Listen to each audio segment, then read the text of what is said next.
দাবার রেডি না করে কি করছো কি তুমি? খাবার দাবার রেডি আছে, মামামের এই বোতলগুলো একটু পরিষ্কার করছি, দুধ খায় না। দুধের বোতল পরিষ্কার হচ্ছে? হ্যাঁ, দুধ খায় না, নাহলে তো পেট খারাপ করবে না। আচ্ছা তুমি মেনুগুলো দেখাও কি আছে শনিবারের। তো আজকে শনিবারের মেনু দেখাই চলো। এই যে মেনু আছে, গরম গরম ভাত। ও ভাতের উপরে কি দেখাচ্ছি ভাত। আচ্ছা ভাত। এই ভাতের ওপরে রয়েছে এটা একটা গিমে শাক আলু দিয়ে ভাজা। গিমে শাক আলু। হ্যাঁ, কে কে খায় গিমে শাক জানি না, তবে আমরা খাই, ভালো লাগে, একটু তেতো লাগে ঠিকই, বাট খেতে ভালো লাগে। নেক্সট কি আছে? নেক্সট আছে এটা দেখাও, এখানে দেখাও। এই যে এটা হলো লাউ খোসা আলু ভাজা। তো সজনে ফুলের মতো দেখতে লাগছে। হ্যাঁ কিন্তু ও আচ্ছা, একটা ওলকপি ছিল, সেটাও মা ওতে দিয়ে দিয়েছে। আচ্ছা নেক্সট কি আছে?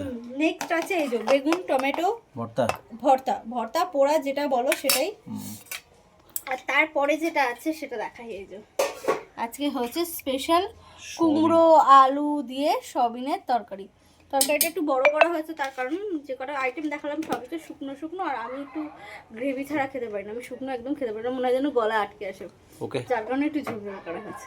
তাহলে শনিবারে খাওয়া শুরু। হ্যাঁ চলো খাওয়া শুরু।